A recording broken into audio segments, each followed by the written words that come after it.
Good morning, DepEd Dasmariñas. To all our parents, good morning. To all our students who are currently on break from their modules and from their online classes, good morning. And of course, to all our teachers, and especially to all our school administrators, both from public and private schools in the city of Dasmariñas. Today, we have a very special topic. Napakaganda po ng ating pag-uusapan ngayong umaga dahil we are on the second year. We are crossing to the second year, to the second school year that we are on this particular setup brought forth by the pandemic, of course. And of course, some of us would feel a little exhausted already. Some of us would feel um, a little tired, no? But DepEd Dasmariñas would always find its ways to make sure that all our teachers, and most especially our learners, would feel like they are being taken care well of by our administration, particularly by our schools division superintendent, Sir Nong Canton Hos. In this very challenging time, na talaga naman pong kahit ang mga magulang ay makaka-relate at lalong-lalo na ang ating mga teachers na a lot of our parents would think na ay nako, home learning naman, distance learning naman. So for sure, baka konti lang ang ginagawa ng ating mga teachers. Our teachers would really disagree to that because there are a lot of tasks set before them, and especially that is to respond to the needs of your children to continue their education despite the pandemic. With that, we have a very dependable partner in the city of Dasmariñas, one of our heroes, an institution that we always have, that always got our back um, within our city. And that is one of our heroes, De La Salle University Dasmariñas. DLSUD has this current framework. Well, I will be I will have to make sure if it's a framework or a concept a little later with our very special guest this morning. And this concept, this framework is what we need right now to be implemented to our schools. So, what is this? I would like to share to you a video teaser that will give you an overview of what a care centered teaching and learning environment is about. Please watch this.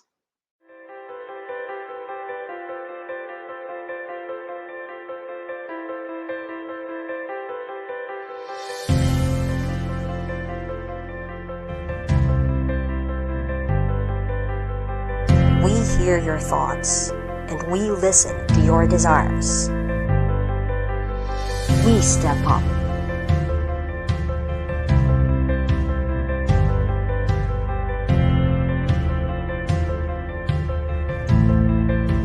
Crafted the master plan that would respond to the Basalian's academic needs in the time of pandemic. We look at all aspects and every opportunity. We care for what matters. The fusion of education, technology, and human care.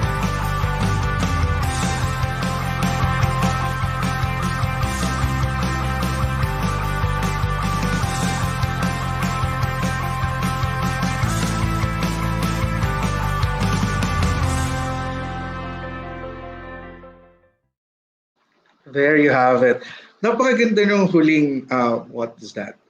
A mantra, no, that directs everyone in the community of De La Salle University Das Marinas care for what matters. We care for what matters. And of course, we have with us this morning on our platform the best person to explain to us, to tell us, and to inspire us what care-centered teaching and learning environment is and what caring for what truly matters is about. I am honored to welcome on the platform everyone, the Vice Chancellor for Academics and Research of De La Salle University Dasmariñas. Let us have Dr. Marco Saez. Hi, Sir Hello, Marco. Good morning.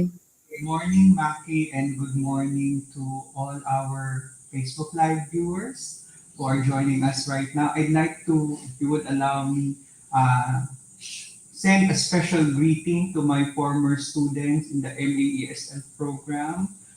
One beautiful lady tagged me and reminded me of how it was to become a teacher, and it really felt good. So thank you. You know who you are, and I hope the rest will be enjoying what we are about to talk for today. Um, Tuloy-tuloy ko na, Maki, Yes, before sir. we go into the questions. It's really good timing because now it's June 4, and that video that you showed, I think it was really sometime in June also, because it was exactly in June 1 or on June 1 that we released the announcement that we'll be adopting this care-centered model for learning. It's something that is not new actually. The concept of care-centered model is parang has been there since the 80s. What just made it new is the times because there wasn't any pandemic during that time. I don't think that was in the part of their consciousness where they're thinking about applying that. But there were already talks about how to migrate this to online learning, that care-centered model. So it's not something that DLSUD invented.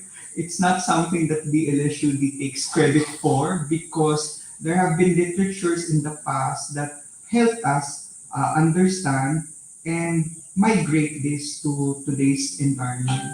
I'd like to say to our viewers na I'm not comfortable with hero and best because I don't think I or the LSUD is like that. I'd like to assure everyone that whatever you're experiencing, we're also experiencing. The good and the bad. We are also experiencing and we're also having our share. So hopefully, how we deal with it would give you ideas on how you can deal with it as far as your end is concerned. But it's not as if we are devoid or invincible of any problem. Mas marami pa nga yata kami. Thank you, sir. Sir, what inspired you? You were mentioning earlier that there are literatures po, no, that would discuss about care-centered learning. But how about in our own setting in LaSalle? How did the university come up with this? What inspired the university to adopt this model? I don't know if I can use the word inspired. Siguro what forced or Of motivated us. course. Uh, During that time, I think the goal was to make things work, to Mhm. continue learning. It's not as if we had a discussion over a cup of coffee and say, tika, let's think of something very, eclectic. No, something's wrong. Our students and teachers are confused. Let us sit and talk about how we're going to deal with this confusion. So that started it all. Because a lot actually depends on the continuity of learning, not just the graduation of students, but also even the operations of the school. So that really motivated us to start working on a learning that would attempt, and I'm not saying that it until now that it's 100% addressing the calls of the times, but attempt to respond to whatever is needed. So that's the first answer. It's not really an inspiration, but it's the force of nature. It's what motivated us. We need to keep things working. And right Mhm. now, to add to that, based on the comments, the surveys, the complaints, I think there was one time na ang daming nag-bash sa akin eh. It seems that whatever is working isn't working. So that really motivated us. I think, teka, let's sit down. We cannot just close our eyes, let the school year finish, even without even attempting to make things work. So siguro yun yung what drove us. Kasi siguro, um, we are siguro full of pride. We don't want to let the school down. So everyone really not just me, everyone in campus, pull together resources to make things work. And again, it's in response to what the stakeholders need, what our students and what our teachers need. So basically, doon siya nagsimula. Yung care center model for online learning, it made us now look for literatures. Because during that time, Maki, if you would remember, wala namang literature na learning mode during the pandemic. When the pandemic started, parang 100 years before, I think in 19 something something pa, early 1900 or 1900. So parang the time was also parang devoid of parang ano pwede nating basihan na material. So talagang people were really pulling together resources, parang trying to assemble pieces together to make things work. That's when we came across with that literature. I think it's by Noddings for those who are interested. So mga College of Education people, I think you're familiar with Noddings kasi 1980s pa to. Tapos it was just reinvented by Hubs and others. So doon nagsimula. And we started talking about it and tying it to the surveys and the feedback that we are receiving from our stakeholders. Haba ba? Sorry na. Thank you, Sir Marco. I guess our administrators, our teachers watching right now are curious. Sir, this is a model. So how did this reach our teachers? Is it in the form of a memorandum? Is it like a booklet that there are set of rules they have to follow in the different areas of delivery? Sige. Yes and yes and yes. It started with a memorandum, one, in which we said, okay, we will be adopting this, and we came up with, 3 to 4 pages. I think it's in our website. You just click that portal na nandun yung picture ko. Tapos nandun yung information, even the history, if you want to learn about it. But it started with a memorandum. Tapos, it started with 56 pages. Right now, we are on version 3 of our care model. And you're correct. It's composed of several sections. Again, tailor-fitted based on the responses that we're getting from our surveys, from our feedback. Kasi ultimately, if you want really to show care, very fluid kasi yung term na care, di ba? Parang what may be caring for you may not be caring for others. Parang kunwari, meron kang girlfriend. Hindi mo alam minsan kung paano siya mamahalin kasi iba yung love language niya. So we really have to really know about the sentiments of our stakeholders, particularly our students. So we phrased it or we framed it in such a way that would address their sentiments. Ano nga ba yun? Ang dami daw assessment. O di dapat merong portion on how to come up with an assessment. Kulang daw ang oras. O di syempre dapat may portion na may time management. Wala daw support. O di kailangan may portion na academic support. So basically, the information was assembled in response to what the audience needs or what our stakeholders would need. I think that's one important aspect in coming up with a model or with a set of guidelines. It must be responsive. You're asking, paano siya ni-release? So ni-release siya una through, again, 56, that's the first version. But we realized along the way na hindi naman pwedeng ganoon lang. Kasi syempre, the interpretation may also differ. We cannot just leave our teachers understanding on their own. So, nagkaroon yun ng mga forum, ng mga discussion, nagkaroon ng revisions in which everyone took part of. So, that's how it was done. If I may just emphasize, I was trying to parang push na ang model, when we release it, it should not just be owned by admin. Not by me, not by any teacher. That's why it was important that when we were assembling it, we were pulling together sectoral representatives from the faculty, from the parents, from the admin. Everyone was part of a committee assigned to certain portions of the care model. Kumbaga, kaya nga siguro framework kasi it was just a direction to provide direction. So this is what we want. pero you breathe life into it through your talks, through your ano. So that's how it was done.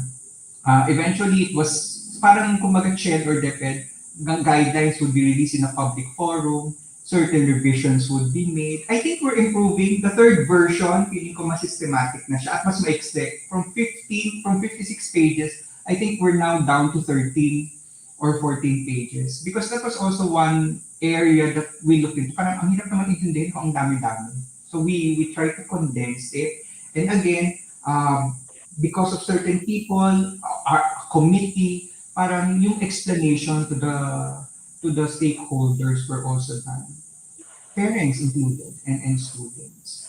So that's how it was. So from ano, so correct una, balikan ko yung question mo after my long narrative. So how was it spent? Yes, memo, yes, through guidelines, but added to that, there were also public discussions organized. Para on our end, yung mga hindi rin namin alam at hindi rin namin siguro clear to us o hindi namin napansin, mapapansin namin based on sa mga comments ng mga stakeholders. Then everything was finalized after all those things were satisfied. Ayan, to answer it shortly. Sir, thank you. Thank you for that wonderful sharing. When you mentioned about you are already on your version 3, yet you just released it last year. It means that you are continuously developing it, reviewing it. How often do you review it, sir? How often do you review the feedback po? Feedback? Yes, sir.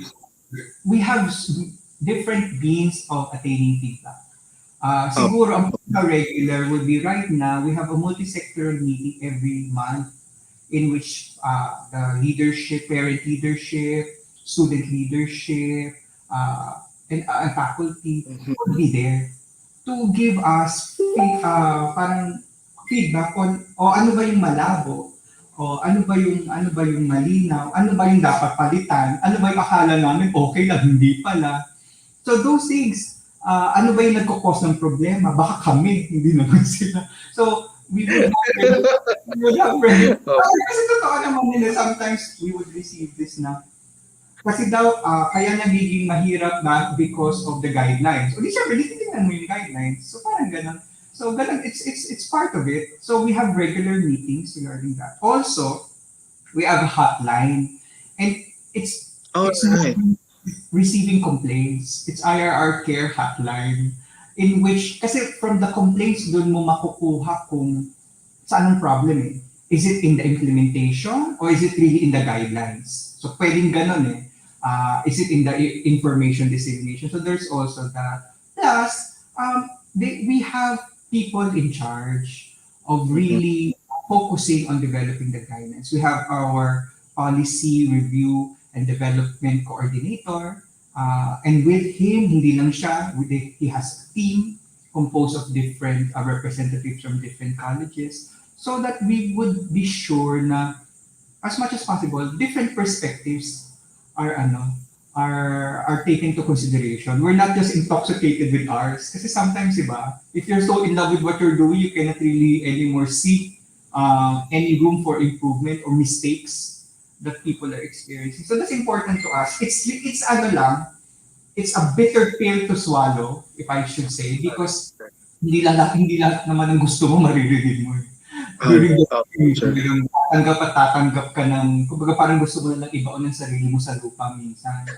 That's the ano eh. I mean, that's the process that you really need to brave if you really want constant improvement. And that needs, ganon. So those are things that we do is aside from we commission the research to look at to look at our model, we conducted surveys among students. So mga different avenues to really allow us or make us say na talagang we have exhausted feedback for improvement. Thank you. So, Sir Marco, thank you. Thank you po for sharing that. This time, sir, may we ask, what are the important points that the model has for its delivery po? No? Una po, sir, sorry ha, isa-isahin ko. For the administrators, for the teachers and for the learners.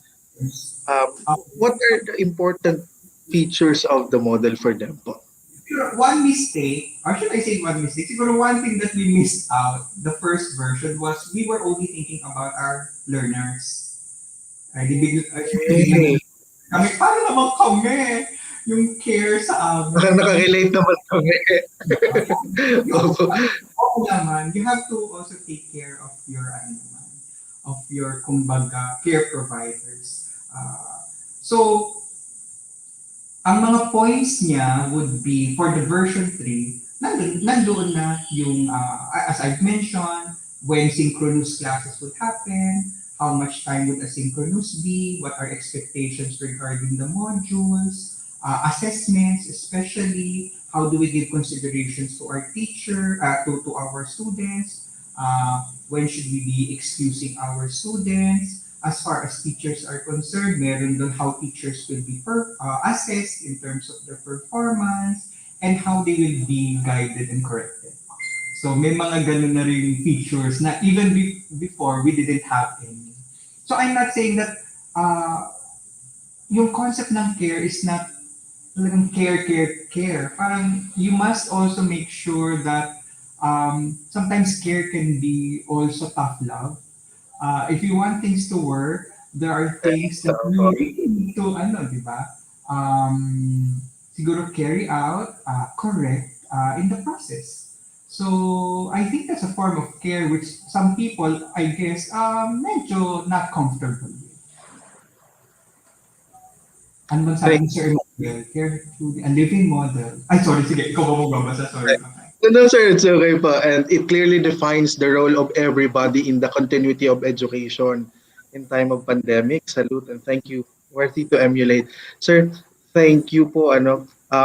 I personally have not seen. Siguro po si Sir Manny has seen already the document because he's a part-time faculty of our graduate studies. Yun po.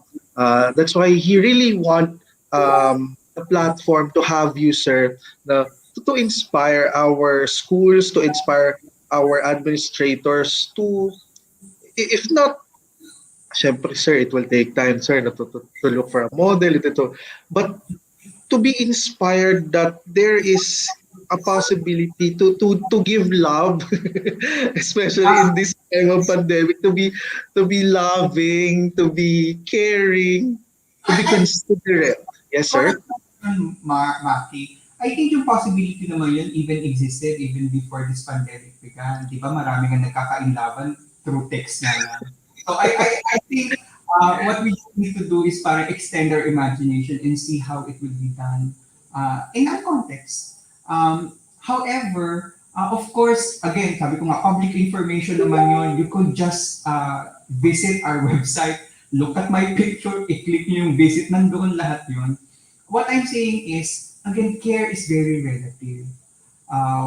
The kind of care that is required in the context of the LSUD may be different or may be the same with the kind of care required in other contexts. That's why it's important that we try to know our context, especially our stakeholders. Kasi kung parang ang hirap naman, parang blindly, we just follow this. Kasi for the LSUD, the points of care that we're looking at as far as pedagogy is concerned would be assessment, teacher connection, and activities, spacing of activities, plus the support that must be given. So if I may just say, when I say pacing of activities, ilan ba yung synchronous, ilan ba yung asynchronous? Ano ba yung value ng module? Ano ba yung i-require mo sa teacher? So those things, and when we talk about assessment, we're talking about dapat ba magbigay ka ng, I don't know, I think everyone's familiar already with that. 1 attempt lang ba? 2 attempts? Or 3 attempts? In submitting the paper. In terms of teacher presence, when should the teacher be available for consultation and all those things? Kasi before, sabi namin, dapat 24/7. So medyo napagod naman yung teacher namin. So the version 3, limited na siya. Parang we made it official, okay, from this time to this time. And the academic support, so like the library support that we're providing, remedial programs. Right now, we're pushing for our SWC self-care program. So you can visit our self-care hub. Magkakaroon siya ng mga bagong articles and events this June 7. And part of that, because we celebrate self-care weekend, so there's a break for our students. So again, those are areas. What I'm trying to point out is those are trying to respond to the needs of the audience, the DLSUD audience. So I think the first step that must be done is try to know your audience. What are the needs of your audience? And now assemble and calibrate your model based on how it's addressing the needs of the audience. So parang ganon. Sir Manny mentioned how care should be present. You know what? I think from last year na kung saan ang dating kasi, who will care for me? Who should give me care? Parang Yes. kumbaga, and unfortunately, yung administration was given that load na to answer na, okay, sa akin kayo magkukuha ng care. I think we're now transitioning to everyone can be a source of care. I think that's one thing that people should realize. Kasi if you only depend on one person to give you care, makakonsume yun, makapagod yun. Wala na yun care. I think people or different sectors should take turns in giving care. And no one should underestimate anyone or him or herself the ability to provide care. So as a student, you can actually provide care to your teacher. As a teacher, you can provide care to your co-teachers. As admin, you can provide care to students, and students can also provide care to admins in the same way that teachers can also share care to admins. So it's not anymore monopolized by one sector, the source of care. I think for us to survive and for this to be sustainable, care should come from different points, and we should assume that responsibility that one way or the other, we can be a source of care. Yes. Sir, thank you for that. Sir, a little early, you mentioned about the self-care week. That's one thing that I really, I was really not impressed, but I was really inspired. Though. The university, our university seems to be parang, how do I say this? Okay, we will have a self-care week. Walang klase. So teachers, students would have time for themselves. While us in the department, while us in the basic education, I wouldn't say not only in the public schools, sir, no? Parang we're so afraid to pause for a while because we feel like we need to run after different activities set for us. Sir, how do you manage to effectively carry out education at the same time still has it's not luxury, sir, but it's still a need now. You could still give time for the students, for themselves, for the teachers themselves, while we are very much afraid to pause for at least a day. Let me be Opo. transparent, About I mean, I cannot say, parang kumbaga, the self-care week is very good on paper. Pero usually, di ba, parang the proof of the matter is in the pudding. Kumbaga, how it's executed is a different thing. We're still having challenges in implementing self-care week. Although, I'd like to believe that we have improved a lot. In version 1, the self-care week was on your own. Kasi self-care, it should be personal. So, you call your self-care day or self-care time. Kaso nagka-problema doon, parang nagkaka-confuse, hindi ma-implement. So until that's why feedback is important eh. Parents and students, during our multi-sectoral consultation, was pushing for an institutional self-care. So that's how it started. Tapos, nung nag-start pa kami, wala pa kaming sa version 2, wala pa kaming nakalagay na ito mga hindi pwedeng gawin. So you would find students still running after or completing their assessments during the self-care week. And until right now, I think may mga problema pa rin kaming ganyan. Kaya yung version 3 namin, we really put it articulated in the guidelines. Parang these are the things that should not be done. Para clear. So, ayoko namang sabihin na, hindi, okay, we're still, challenged by it. However, what we try to do is respond to it. So, any violation committed during the self-care week, that would be reported to the IRR care hotline, in which we would ask for an explanation and immediate correction regarding that matter. So, parang kailangan din talaga you need to, in making things work, I realized that there must be a part there that there should be corrections and coaching to make things work. Hindi pwedeng ibabagsak mo lang yan at aayos yan. Kailangan talaga magkaroon ng coaching or teaching lesson, either for teachers or either for students and even for parents. So yun. So how do we manage it? We decided na sige, magsi-self-care week tayo. And the syllabus should be calibrated in such a way that the self-care week would be included already. So, it starts with the calendar. Dapat i-declare mo na kung kailan yung self-care week mo at the beginning of the school year so that your teachers can already calibrate their learning plan na by this period, dapat mo nang gagawin. That's that. To answer your second question, bakit kayo parang you feel uneasy to take a break? Don't blame yourselves. I think kasi, hindi lang naman kasi tayo we're answerable, I guess, to guidelines that are beyond our control. I think we need to recognize that. The solutions naman cannot just come from us. I'm assuming that yung mga teachers siguro nagmamadali because there are guidelines set that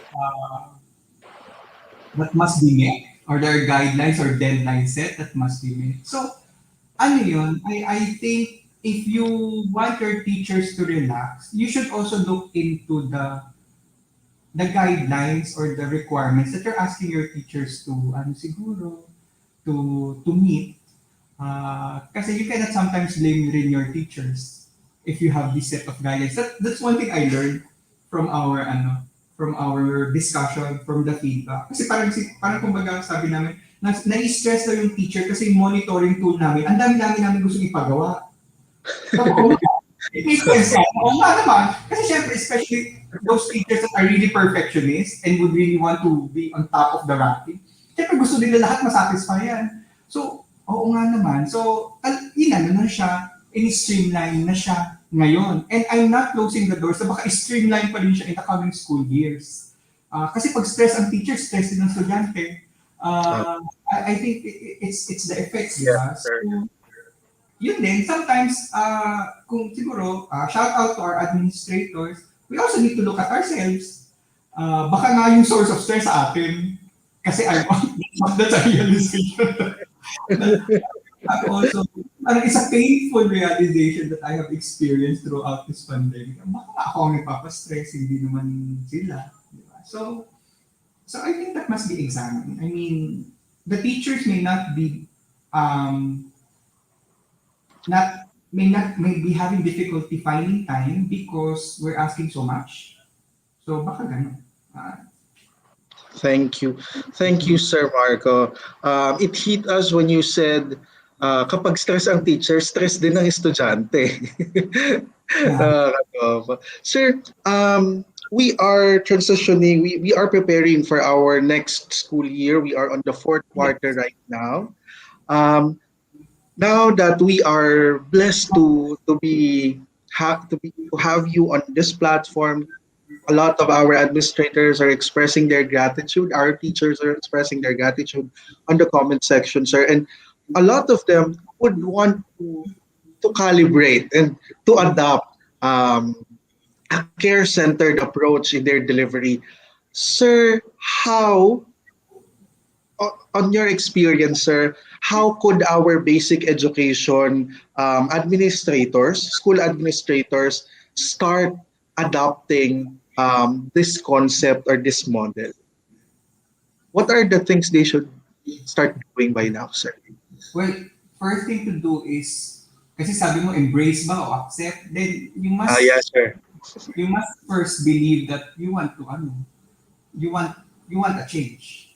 Or something must be, some changes are needed to be done. Kasi medyo heavy yung accept, heavy yung embrace. That or yung sanction, those who will not be following. So ito lang yun naman. But kunwari, nag-agree na, sige, let's explore. I think the first thing that must be done is, siguro, in yourself, you need to realize that you cannot do it alone. No one can do it alone. To be honest, version 3 that we are now implementing, parang, if I'm going to trace it back to version 1, parang talagang, it's hindi naman ibang-iba, pero it's a version that has evolved and improved through the minds of different people. And I think that's the best thing. So number 1, you cannot do it alone. So practically, what you need to do is to find champions, hopefully by sector. It's important that whatever guidelines or reforms that you'll be making, it's a multi-sectoral approach, and these people will have buy-ins. Kumbaga, they buy your idea. Kasi they will be serving as spokesperson to the different sectors that they represent. I think it's important to involve the different sectors. Una, it's also a learning experience and a coaching experience for them. Mahirap kasi if you will just drop it like a hot potato, hindi rin nila maintindihan. They wouldn't know how to implement it. So that's number 2. You need to mobilize sectoral representatives and respect naman and their opinions. Number 3, you need to hear your stakeholders. Scientifically, maganda sana. I mean, via a survey. Hindi pwedeng kung sabi-sabi lang. Kasi usually ngayon, di ba, you have a lot of voices and sometimes you're confused. You don't know which voice to hear. So don't hear any. I mean, try to find something that would validate these voices, like through a survey or through other scientific means. So you ask your audience, you ask your stakeholders, and once you parang initial pa lang naman, di ba? So once you have this information in, you now try to look at certain literatures that can help you. Kasi I don't believe naman that na we need to invent something new. For sure, marami ng literatures in the past that we could use. And one good thing about it is they have been tested already. So you would know its validity and its work. So you try to read up. Once you see the results of the opinions of your stakeholders, you try to read up and see which model would best support it. I think first for you on. So eventually, you need to plan out on how you're going to communicate it. But it's important also on how you're going to monitor and evaluate it. I think that's a problem of a lot of initiatives. Medyo excited lang tayo sa simula, but to sustain it is even harder. So I think that's something that should be part of the plan, at least, kasi initial pa lang naman. You should put there in the phase in which you would have to monitor and evaluate and constantly improve it. That's why siguro meron kaming version 3, because that's how we go about it.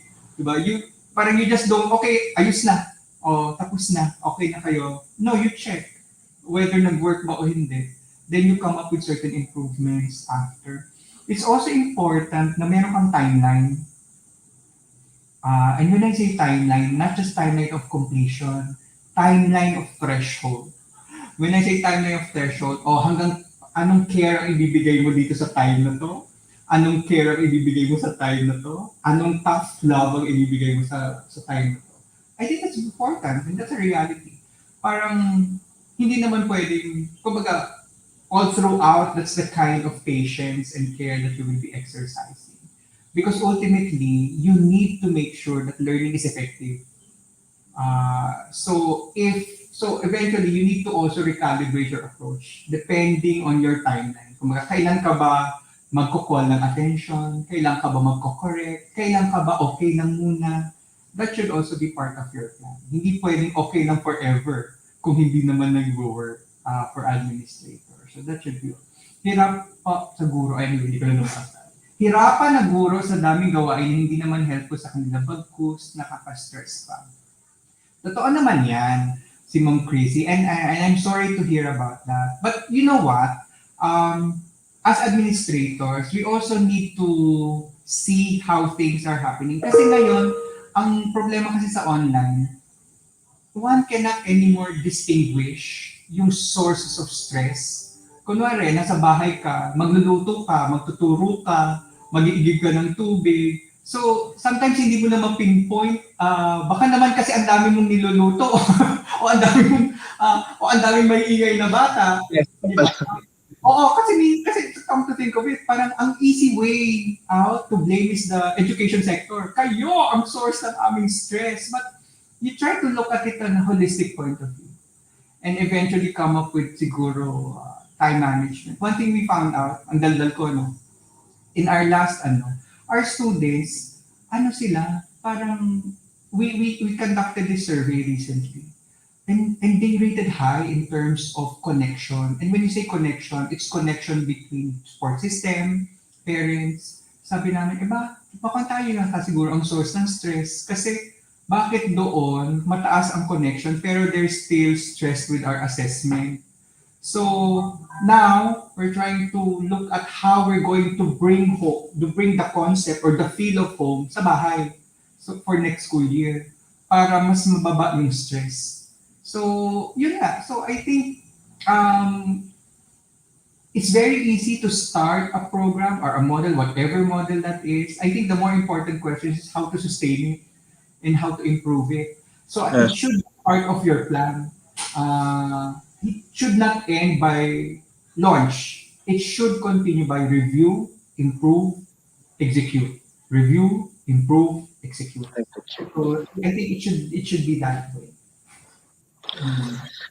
Thank you so much, Sir Marco, for a short period of time. You have given us so much for a lot of our viewers, a lot of our administrators are surely inspired by your sharing. Sir Marco, we know you are so busy, but just before we let you go, any last message po to our teachers, to our administrators watching right now?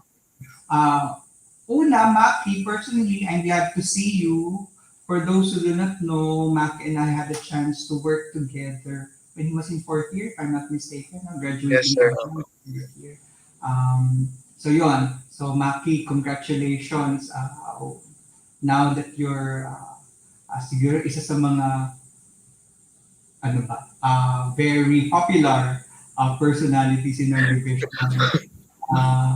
I hope your popularity will inspire other young teachers to follow your footsteps. Sa ating mga nanonood, una sa mga estudyante ko, hello sa inyo, and I hope to see you soon in the classroom. I miss that, and hopefully I'm given a chance to get to interact with you again.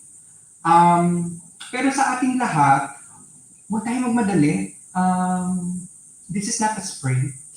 Ang tagal pa kasi ng pandemic, di ba? So what I realize is, or what we should realize is that bigyan natin ng sarili natin ng panahon. Let us not expect that things will turn out well after a month or two. Magkakaroon pa yan ng learning curve. At magkakaroon pa yan, mag-evolve pa yan, and we're still learning. So don't be too hard on yourselves. Because things will not just instantaneously be solved. Hindi ganoon yun. What you need to focus on is on your targets. What you need to focus on would be your objectives. Diba? Teacher naman tayo. Whenever we come up with lessons, we should be very clear with our objectives. Isipin lang natin whether, and assess natin ang situation, whether these situations are contributing to our objectives or not. That would help us focus. Again, this is not a sprint. This is a marathon, and endurance is a key. So you need to really pray and find a source in which you can care for yourself, because this is not solved in just one day. So you try to be patient, focus on your objectives, try to distinguish voices that you should hear and should not hear. Mostly, those that would contribute to your objective, you should listen to, and be brave. I think the best advice would be coming from yung mga masasakit at saka yung mga talagang nakakatusok sa puso. Huwag niyo na lang isipin kung paano yung sinabi. Ang isipin niyo yung value o yung objectively yung information na sinasabi sa inyo. Don't think about how it's said. Don't get mad with the person saying it. Just focus on the value of what being said. As long as you endure, I think, as long as you don't give up, there's no reason why things will not improve. It will not improve at once, but it will improve eventually. Just hold on and endure and focus. So that's it, Maki. Thank you for having me, and thank you po sa officials ng DEPED for the invitation. Sir Marco, thank you so much. Maraming salamat po for gracing our platform today and for inspiring all of us in DEPED Dasmariñas. Maraming salamat po. Hope to see you soon, sir. Thank you so much. Bye-bye. Thank you. Thank you, sir. Maraming salamat po. I leave na, ha? Yes, sir. Thank you so much po. We're not yet done because later makakasama po natin ang isa sa ating mga education program supervisors at syempre ang ating schools division superintendent upang mag-elaborate pa at maaari po kayong magtanong sa kanila, especially on this very inspiring model that we can at least adopt, no, to ease the situation and to help our teachers and of course our learners. But before I welcome our division officials, I would like to share with you. How care-centered learning and teaching is working in De La Salle University Dasmariñas as attested by one of its senior high school teachers. Let us watch this.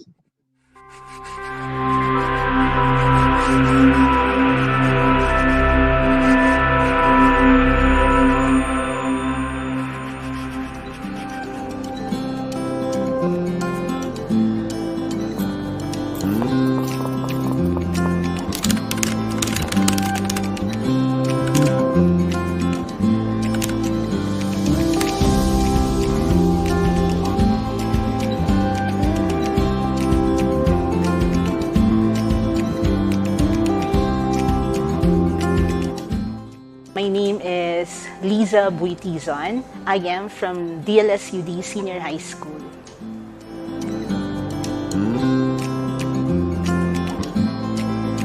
Before, during face-to-face, we have long quizzes, we have long exams. So these long exams, whether the student is ready or not, they have to take it as scheduled. Whereas now, they can take it when they are ready. Okay? Gateway assessments are designed in such a way that we use a question bank. So for each attempt that they make, they get a set of different questions each time. So it's not really the same question all the time. So meron pa ring element of surprise in assessing them. So if they're not satisfied with their latest score and they have used up all of their attempts, it is a time to engage with the teacher and request for more attempts. We allow that. Okay, so it's not really comparing yourself with the others, but it's really mastering the lesson and trying to hurdle the gateway exams. And a student cannot proceed to the next lesson unless he passes the gateway assessment. So that is one strategy that we use in the senior high school. Not only me, but for all the teachers. And the challenge is, I'm a math teacher. So if it's challenging for other subjects, it's another level of challenge if you're a math teacher. Because even in face-to-face, it's already a challenge. So what more if it's online? So we use technology now to discuss lessons. So we use applications like Desmos in discussing functions, showing them transformations, which was difficult to discuss manually. Okay, and not only that, the high school has allotted ample time for consultation.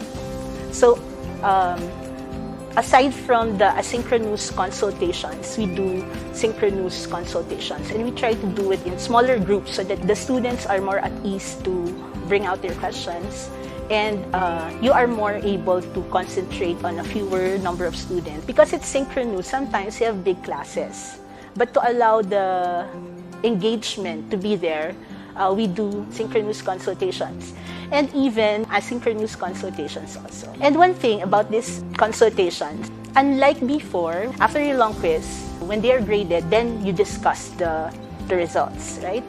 Here, after one attempt, I would get questions like, Miss, saan ako mali? Then there's a screenshot. That is a big difference from how we do it before. So it's a good thing actually, because now you are able to give them feedback.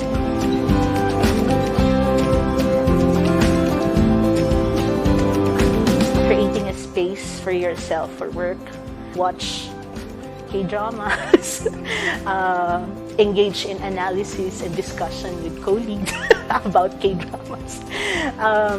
But the things that I love to do, I try not to do anything work-related during the weekends.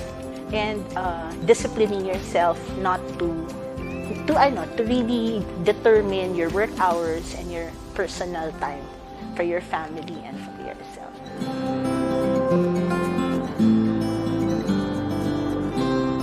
I am Liza Buitizon. In DLSUD, we care for what matters.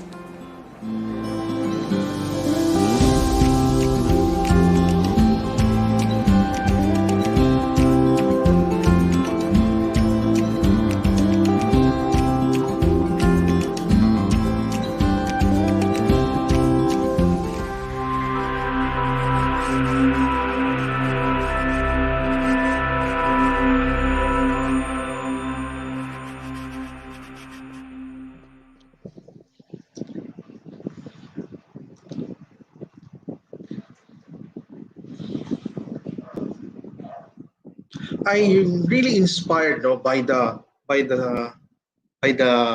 phrase care for what matters.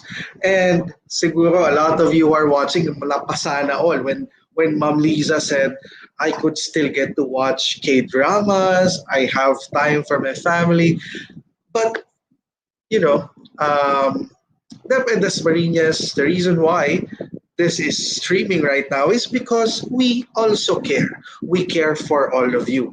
And to contextualize our discussion about self-care, or I mean, not self-care, excited magkaroon ng self-care, about care-centered teaching and learning, we have with us, of course, one of our very esteemed and very respectable education program supervisors.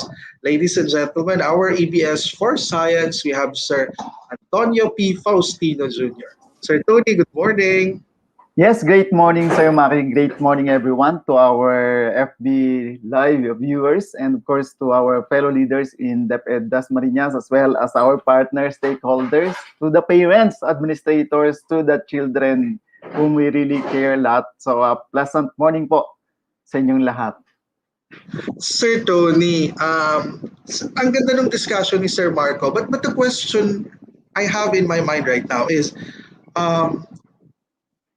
there a possibility that with yun nga, no, ang sabi ni Sir kanina, when I ask about bakit kayo nakakapag self-care week, kami ang dami namin, kasi sabi niya iba-iba kasi ng bumababang direktiba eh. Meron tayong central office, may regional office, merong mga directives from them. Sir, how possible it is that we in the division office can also institute care-centered environment for our teachers and learners? Yes, thank you very much, Sir Maki. No? Alam din naman natin po na the policy that we have in the Department of Education, we are really blessed, of course. We have great leaders in the department, and these policies directs us what to do. The policy actually of the Department of Education make or unmake us. No? So ito po ay isang napakagandang bagay sa departamento. And just to give an idea to everyone, when we talk about care-centered environment, there would be the spirit of love, of respect, of trust. And in making this, I just want to inform that in the process of communication and consideration, that we can create a caring teaching and learning process. Ito po ay nagagawa, no? When we look at a caring environment, we can show still concern to our fellow teachers, to our leaders, especially to the students. What matters most, Sir Maki, in these policies is the contextualization. And that's what we are doing, having the BELCP in the Department of Education, yun yung Basic Education Learning Continuity Plan. We are still mandated the same mission and vision that we have. But remember that we have to wear the same passion that we have before when we started in the Department of Education. Kasi ang magmamana po nito talaga ay mga estudyante. No? Kung saan patungo ang ating paaralan, ang ating leader, doon patungo yung ating mga teachers, doon patungo ang ating mga estudyante. If you care for our leaders, no? If you care for the principals, principals would care for teachers.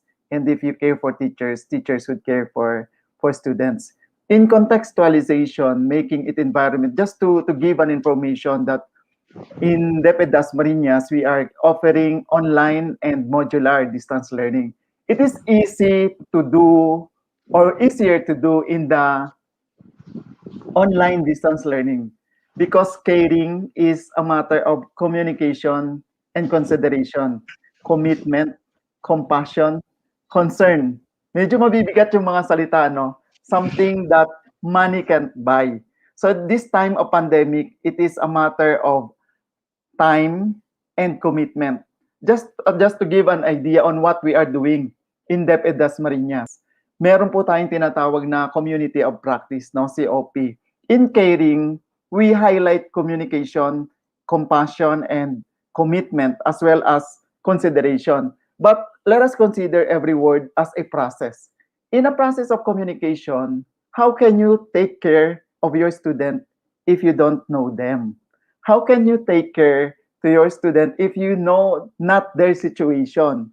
How can you take care for the teachers if you don't know what they are passing through and in what situation or current situation they are in that time? So a sample of the community of practice that we are doing is what, let's say, Pintong Gubat is doing right now on the process of communication interaction. Would you imagine the tedious work of harvesting all means of communication of all more than 4,600 learners, the way we can communicate with them? And we have highlighted there 272 needs face-to-face, meaning not all can be reached through SMS, not all can be reached through chat, FB, through call or phone call, but it really needs face-to-face. So that would mean 3 learners per teacher that you need, or more than 3 in some cases that you really need face-to-face. So in that data that we are gathering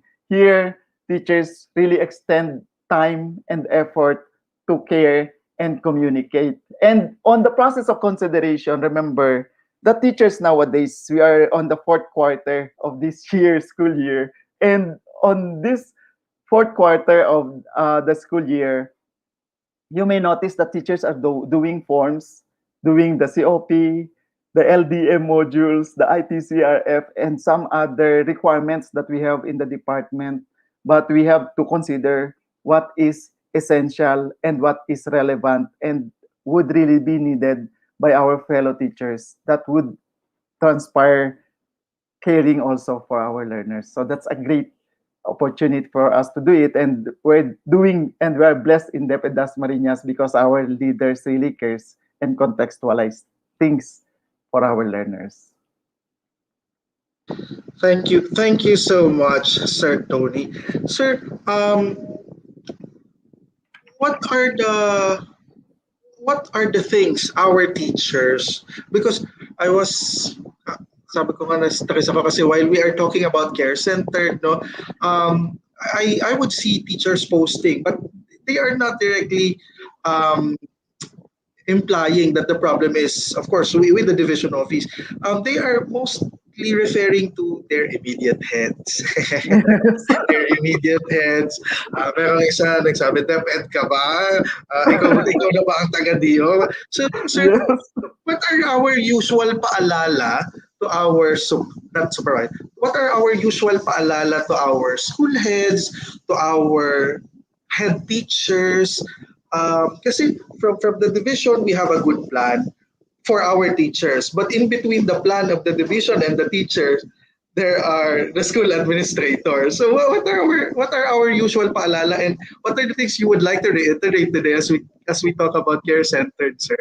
Yes, actually, we really have a very good plan, no, in the department, and we have seen that through tedious planning that we are doing continuously, no, being part of getting feedback and then plan adjustment.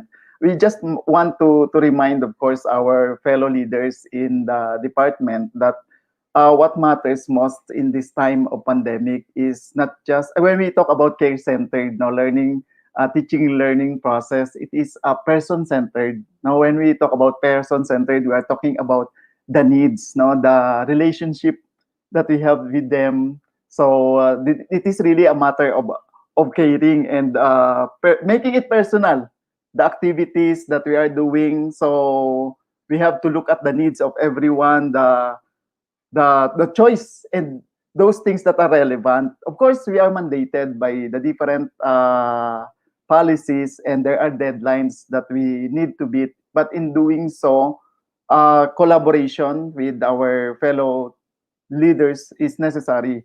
And I just want to remind that we are continuously, we are blessed with our LR, of course, in DEPED DASMA as we try to continuously enhance the materials that we have, especially the Moodle classroom, as well as the modules that we are using, contextualizing it based from the feedback coming from the parents and then the users, and making it useful really this time of pandemic. What are those most essential learning competencies by which the department requires us to do? And when we talk about caring on the relationship that we have with our leaders and the teachers, remember that caring is not just a matter of ourselves. Caring really is a matter of giving. Caring is a matter of knowing others and looking at their needs. So it is extending really your effort and time with others, sharing the same passion that someday we will cherish this moment that we have passed through this. Tama po yung sinasabi kanina ni Sir Marco, that this time of pandemic have not been experienced by so many, but it is our time that we have to conquer and endure this time of war, that we really love to say that we have passed through this with the help, of course, knowing with the help of our leaders in the Department of Education. We are blessed with Sir Nong Cantonos, our SDS, and Ma'am Badet, and of course our two chiefs in the department, DepEd DASMA. So understanding that your immediate head teacher, your principal, your EPSS, as well as our partners in the division, in the region and the central office could really help us on matters like this by giving them feedback and enjoying the time that we have passing through this time. It is really very helpful to each and everyone. And I just want to remind each and everyone that the ILMP of teachers, yung individual learning monitoring plan, that is very important this fourth quarter. It is the time that we have to look at the dashboard, looking at our students. Ito na po yung panahon na tinitingnan na talaga natin yung lahat ng estudyante na meron tayo. Sa 50 estudyante ko, sino yung nasa drop board na nasa alanganin na mag-drop, o di naman kaya ay kumpleto ba? Isa pong kasiyahan yan sa matter of caring sa mga teachers, that looking at the students at the beginning of this school year and then trying to look at the dashboard na kumpleto pa rin ang mga estudyante niya, napakalaking kasiyahan at isang malaking paraan niya na pagpapakita that teachers really cares, as well as the administrators that we have. As we show care to our fellow teachers, where we are going, making it as at ease as mandated by the Department of Education. It is a great thing to know that they are not really pressured on so many things, but of course, on showing that hand in hand, we will pass through this pandemic. Thank you. Sorry, sir. Ako, nag-negative naman kami. Nag-negative. Yes, sir. Sabay-sabay tayo dyan. Sir, we just received a message po, no? Nahihiya daw po siyang mag-comment or lumabas ang kanyang name, but we trust one of his teachers trust us that he messaged us his question. Sir, in the past 3 quarters daw, tayo po ay nasa pangatlong quarter na nitong school year. If we can just say that we care, what are our parameters that we have provided care to our teachers and to our learners in the past 3 quarters? Yes, magandang tanong po yan, no? Kagaya nung binabanggit ko kanina, no? So, giving support to our teachers in every possible thing as we follow IATF protocols, health protocols, and of course, nakita nyo naman kung paano natin na nililimitahan talaga, no, ang pagpunta sa mga schools. Kung sa isang simpleng pamamaraan lang ng distributing and guidelines on printing as well as guidelines on gathering modules, no, kahit nasa mga ganong paraan, we try to extend all efforts and collaborate with other stakeholders just to give support, no, every means possible. Ginagawa po ng ating mga school head diyan that yung ating mga teachers talaga ay matulungan. Hindi naman natin talaga kayang gawin lahat na mag-isa. Nakita natin po kung paano ang mga guro ay nag-extend din ng effort through proper communication with the learners. Yun yung sinasabi natin kanina. For the teachers to show that they really care, look at your dashboard. Yung mga figure kasi ang magsasabi na nanatili ang ating mga estudyante sa ating kalinga. Alam natin, lalong-lalo na sa public school, no, na marami ang nabawas sa number na meron tayo sa private school at nagpuntahan talaga dito sa atin sa public school. If your dashboard would tell you na ang mga estudyante kong ito ay nanatili at nananatili, yan ang klase ng pangangalaga na meron tayo. We know that there is no perfect curriculum, but we continuously doing things, effort and time. Salute to all those teachers na talagang nagpupuyat po para may enhance. Also, now we are doing the enhancement with partner institutions like De La Salle University, CABSU, and TUP, no? So yun po mga effort na yan ay nagpapakita na we keep on working with our curriculum. We are trying to make it thematic, no? At least na yung laging sinasabi ng Department of Education that it must be integrated. There is integration of all the learning areas in a demonstration in the lessons that we have so that things would not be repeated by other subjects. So yun po yung ilan sa mga ideas na ginagawa po natin. At kung mapapansin niyo po, bagamat ang ating mga school heads ay halos araw-araw na nasa paaralan, sila po ay araw-araw na nandoon, nilimitahan po natin ang pagkakataon na ang mga teachers talaga natin ay mag-report, no? Pero makikita niyo pa rin po ang sakripisyo ng maraming mga teachers na kung saan sinasamahan yung ating mga non-teaching personnel sa schools para po maihatid yung serbisyo talaga sa mass of the population, especially here in DEPED DASMA. That is a sacrifice, and in sacrificing time and effort and even lives, it really shows how much our fellow leaders, our teachers, and the administrator cares for the DepEd, of course, partner with the different stakeholders here in DepEd DASMA. Thank you. Sir Tony, this is to give fairness with our ano po bang tawag dito? I would like to be I would like to be fair to everyone, you know. Earlier we mentioned we have good plans, and that this is our teachers. In between would be our school heads, our head teachers, who would like, of course, to deliver what is expected of them from the division office. So uh, how do I say this? I just received a message from one of our respected school heads that the reason why they are also um, cramming, or why they are also asking a lot from the teachers is because the division is also asking a lot from them. Um, Sir, could our principal be could, uh, could be lenient? Could they have their leeway with all the requirements being asked from the division office so that it would be a little stress free sa kanilang mga teachers? Yes, yes sir, napakagandang pagkakataon po 'yan. Actually, malaya po naman talaga ang ating mga school head, 'no. Sinasabi natin kanina, the policy makes or unmakes us. It is really true, 'no. Meron po mga deadlines na binibigyan na ginagawa tayo, merong tinatawag nating calendar.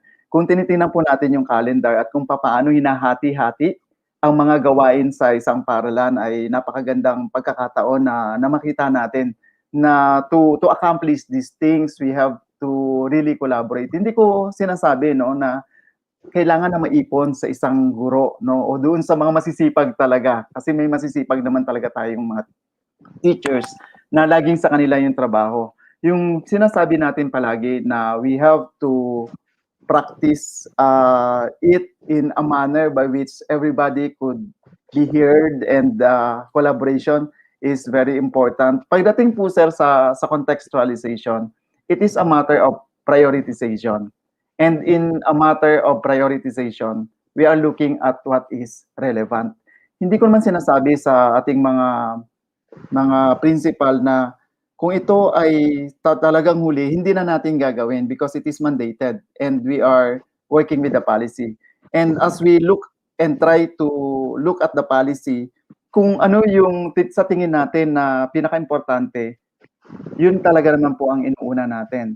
But in contextualization to the fellow teachers, kung paano natin inilalatag to, yun po ang ginagawa ng paraan ng ating mga teachers. Kung napakarami na activities na meron tayo, we have to look back at the calendars and the different activities that we have. Kung meron naman pwedeng pagsamahin na isama sa isang activity, let's say for example, we are looking at the LAC, the COP, we are looking at the NSET, we are looking at the training, we are looking at the LDM, and then the forms. Kung ang mga bagay na ito ay magkakahiwalay nating ginagawa, napakabigat, no? But in looking at the MOVs na meron po tayo at yung mga portfolio na yon ay intact at nariyan, mas mapapadali po yung trabaho natin strategically. As we look at plans and then actions and implementation, it is a matter of giving and using technologies nowadays.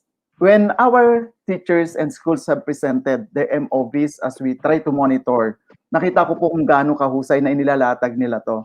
Kung ito ay nagagawa natin sa community of practice, nagagawa natin sa INSET, at nagagawa din natin sa LAC, meron talagang mga pamamaraan na ito ay pwede nating isynchronize.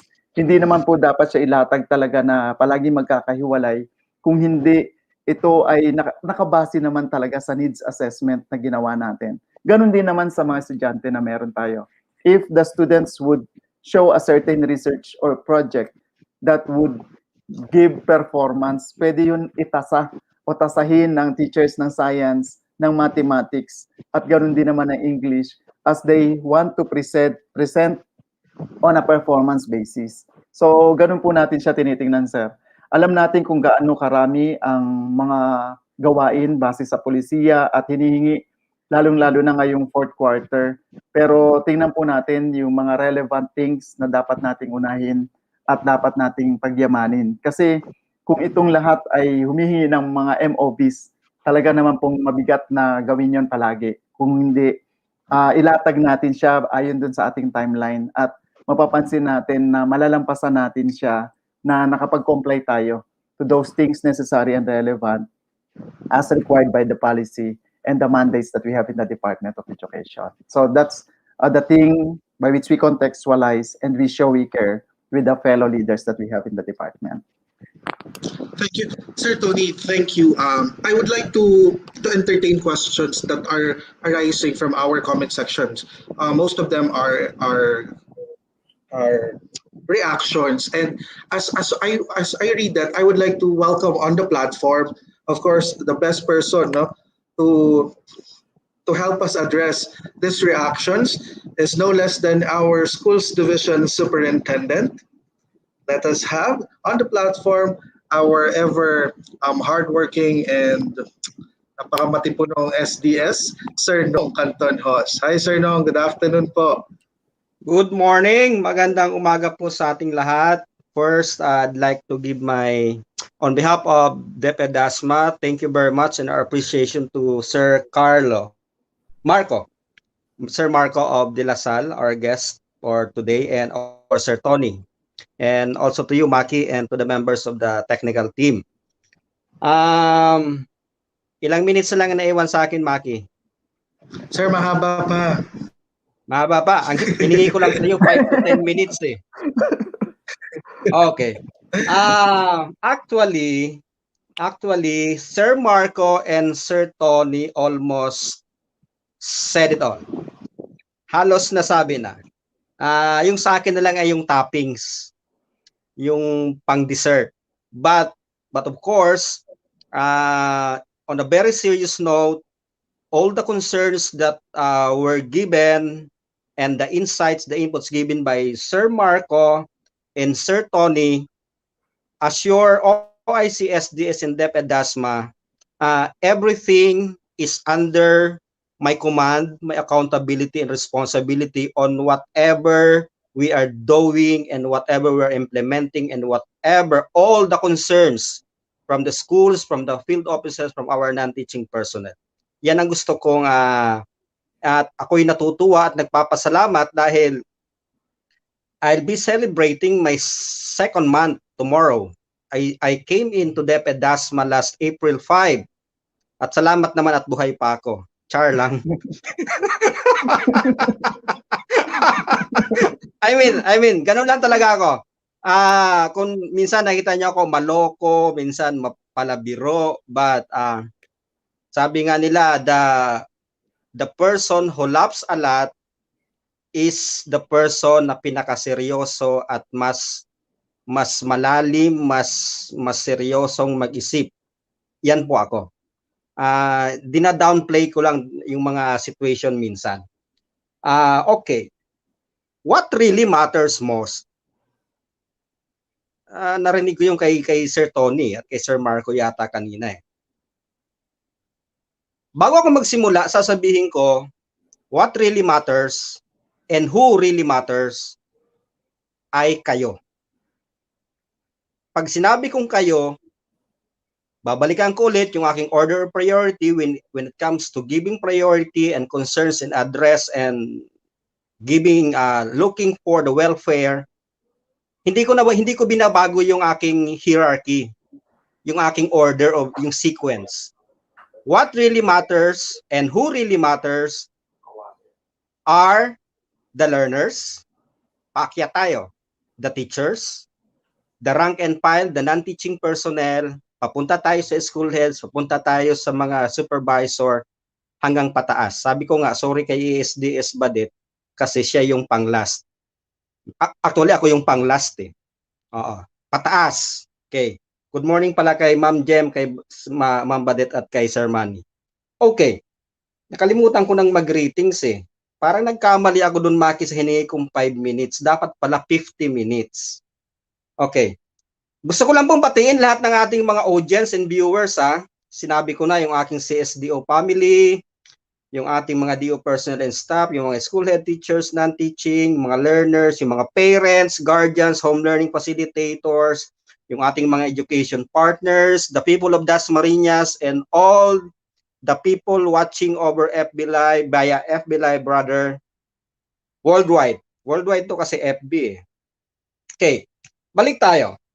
Narinig ko kanina, you were talking about self-care, self-care, care center institution or care center in the office. And I'm taking it seriously. But for now, having a care center institution or a care-centered office for that matter. For now, it doesn't need a physical structure. It doesn't need a center per se, but the care-centered operation, the care-centered office or institution is simply taking good care, being considerate and flexible, and being kind, not too tight, not too loose, na kindness and consideration and flexibility. And the people we serve and our co-office workers feel that they are being attended to, they are being cared to. For now, for me, is the definition of that care-centered institution and office. Seryosong usapan ang isang nakaka-prevent sa atin ngayon sa lahat man ng ating marami tayong gustong gawin. Honestly, I'll be 2 months tomorrow in the office, pero sasabihin ko sa inyo, wala pa po akong local initiative, wala pa akong order, instruction, innovation, or activities, or whatever that came from my own order and instruction. Ganyan ko po inintindi ang situation dahil pandemic and how our teachers and school heads and supervisors and all the personnel and CSDO Dasmariñas are busy, are stressed, and are so burdened with so many things. So bakit? That's unusual. That's unusual that a new superintendent comes in a new office at hindi siya magpapasikat at magpapasiklab na gawin natin to because this will be my trademark, this will be my mark, I will be remembered for this. No, hindi ako ganon. I am seeing the situation as it is, and I understand fully the sentiments and the situation of the field and of the office. Kung mapapansin nyo, baba tayo sa schools. Kahit kasi naman ECQ, bumaba na tayo sa MECQ, natapos na ang MECQ, but I risk. What is the risk that I took?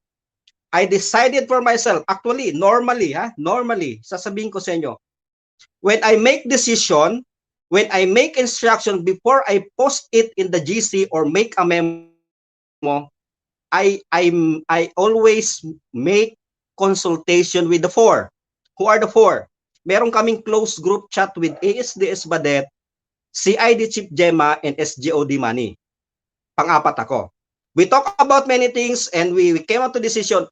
But isang decision ang diniretso ko without consultation, and I decided and I took the risk, and I'm always ready to face the consequences from the RO or from the CO.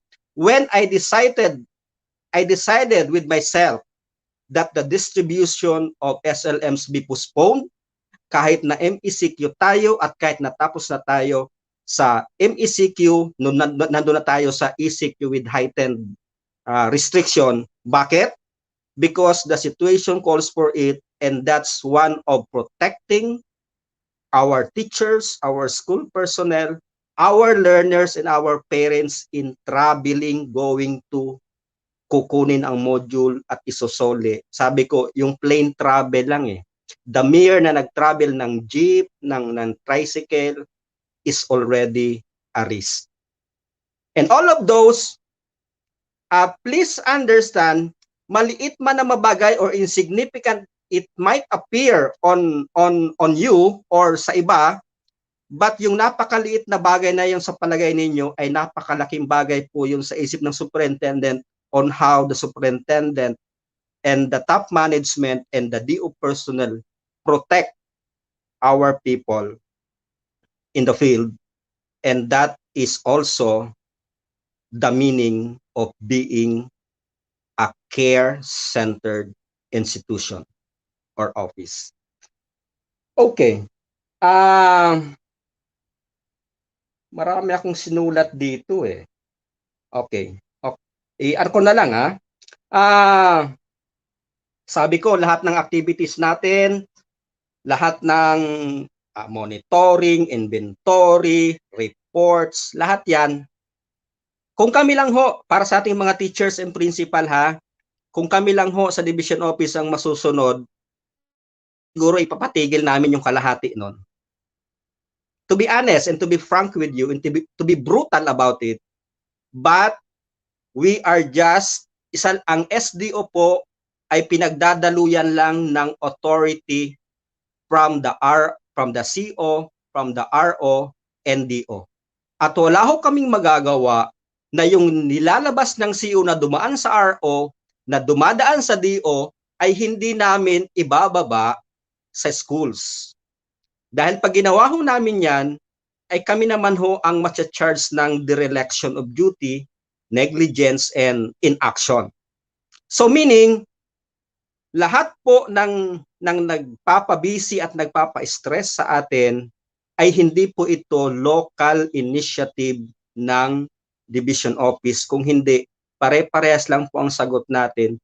Tayo lang po ay sumusunod sa memo, sa memoranda, sa orders, advisory, and instructions from higher office. But, kung napapansin nyo, binandera ko na lahat ng aking communication lines. Pinost ko na lahat ang aking email, ang aking 2 cellphone number, ang aking Facebook account. Opening the lines for all of you, kahit estudyante, kahit parents, ay pwedeng mag-direct communicate sa akin.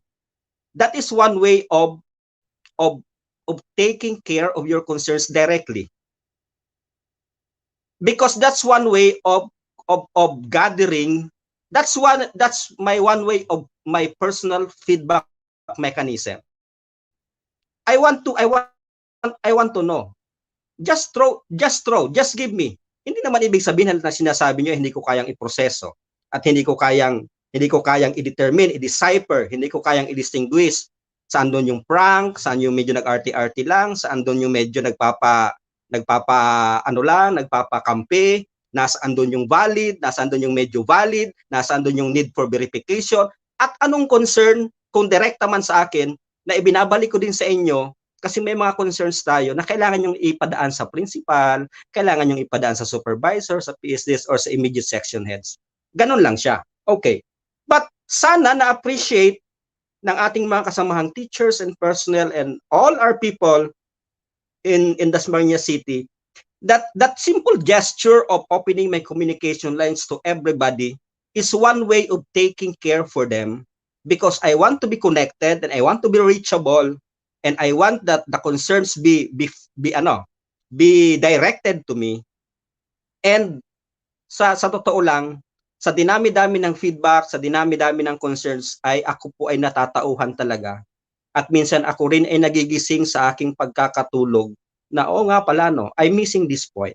Nga pala, we need to modify this. Nga na-miss ko to Yung parang ganon. And that's very helpful. That's very helpful to improve the service delivery inside the office. Okay? So, ganon siya. But for now, just last week, hearing the clamor of the field personnel na dami-dami, magtatapos ang quarter 4, mga lahat-lahat. Actually, I talked to Sir Manny and to Ma'am Jem and have the inventory of the current activities. Sabi ko, sige, piliin nyo yung activity na pwede nating i-slow down. Pipiliin. Piliin nyo ang mga activities, ang mga tasks na pwedeng i-extend ang deadline. So, we are in the process. But it's not yet too late. So, that's one. That's one na mga ginagawa natin. Okay. Sabi ko, sa napakarami ko ng appearances, sa training, sa conferences, sa lahat ng mga public forum, though virtually, at ako ay nagsasalita sa mga PSDS, sa mga EPS, sa mga section heads, sa mga principal. Kung mapapansin nyo at kahit i-replay nyo, palagi kong sinasabing, be flexible, be considerate, be kind to our learners, to our teachers, and to our personnel. Pero hindi dapat abusuhin yung statement na yon. Ang ibig kong sabihin is responsible kindness, responsible and accountable flexibility, and responsible consideration. Okay? Palagi kong sinasabi yan. And palagi kong sinasabi, take care of our learners and take care of our teachers and always look out for their welfare. Ganun po kalalim at kaseryoso at katindi ang inyong superintendent when it comes to giving that attention and concern and taking care of the welfare of our learners and our teachers, and pataas yan hanggang sa ating DO personnel. Just recently, kahapon we had a meeting with JSIS. At nandun yung branch head ng JSIS at nag-present siya ng mga names, na marami tayong mga kasama sa DEPED DASMA na may mga unpaid obligations, yung iba may mga arrears, lahat. Sabi ko, talagang sinabi ko to sabi ko doon sa branch manager, sabi ko, opo sir, naintindihan namin yan at sabi ko, pasensya na merong kaming mga kasama na merong mga ganyan, unpaid obligation, may arrears, lahat-lahat. Sabi ko, kung pwede lang, kami naman sa DEPED DASMA ay gagawin naman ang aming magagawa, makakaya para i-assist ang JSIS para makomply yung mga obligation. Pero sabi ko, please lang, wag lang pong magbibigay ng negatibong komento or offensive comments or any comment na makakasakit sa ating mga guro at mga personnel. Dahil sabi ko, hindi natin alam ang circumstansya ng bawat isa at halos ang lahat ay naghihirap at dahil sa pandemya.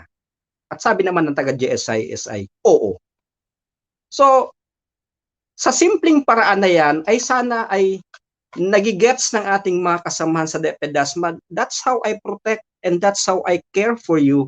And all the undertakings na ginagawa natin, sabi ko, in line with care-centered institution in terms of pang-unawa and malasakit, unahin po natin yung sinasabi kanina ni Sir Marco and Sir Tony about self-care. Unahin po ang sarili, physically, spiritually, emotionally, economically, ewan ko kung tama yung term economically, pero ang ano ko doon, parang physiological physiological. Don't deprive yourself of rest.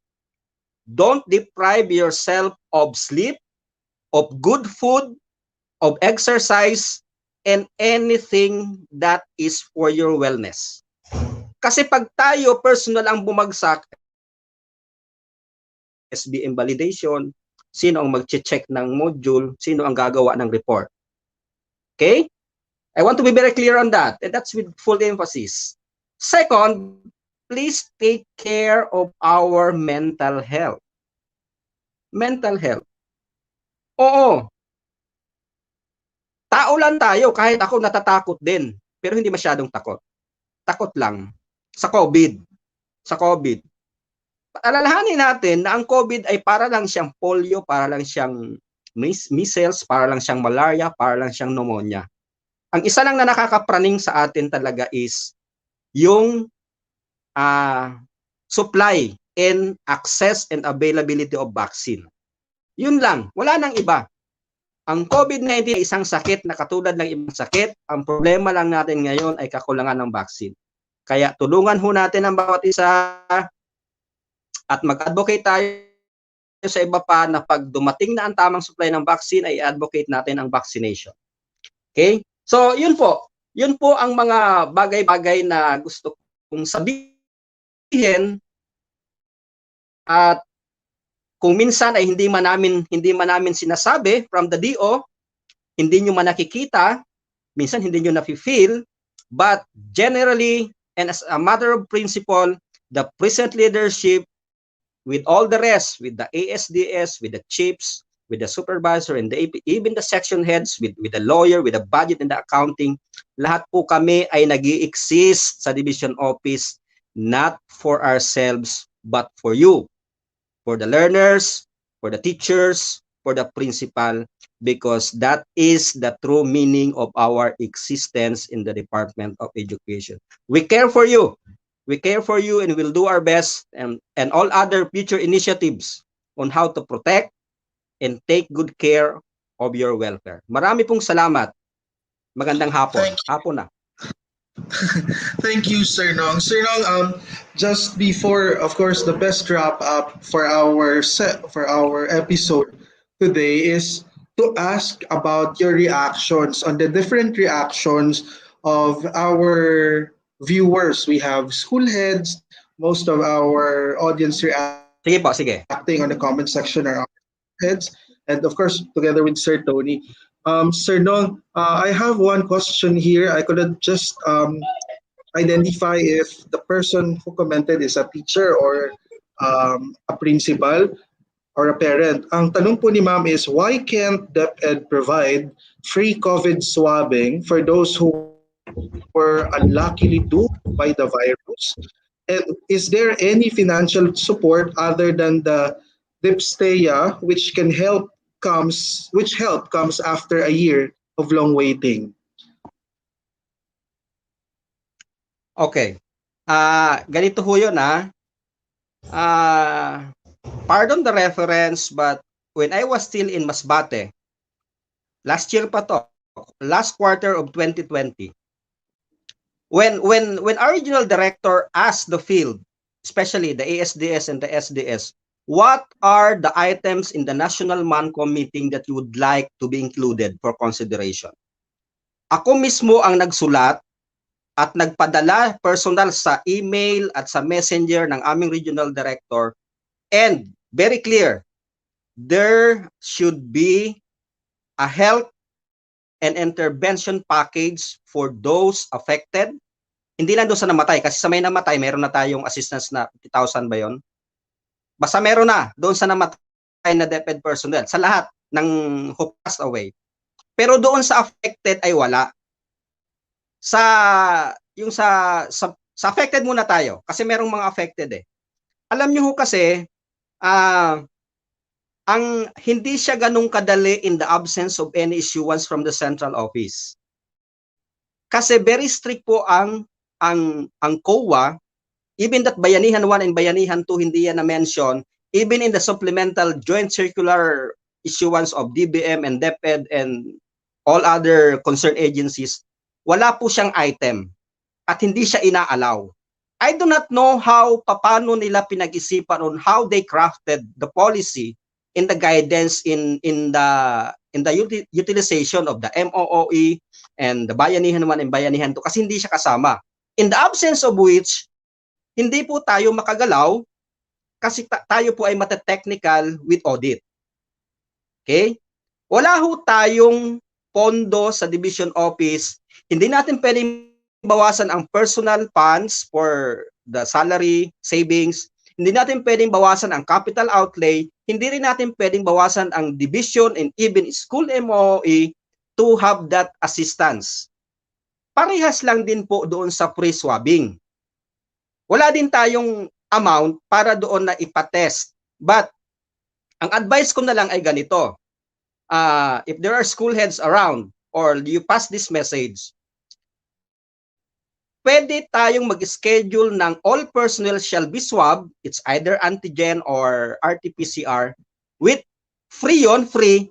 Kaso lang doon tayo sa government facility. It's the rural health unit in the city or the provincial health office in the province using our PhilHealth card. Doon lang tayo pwede. Pwede yon.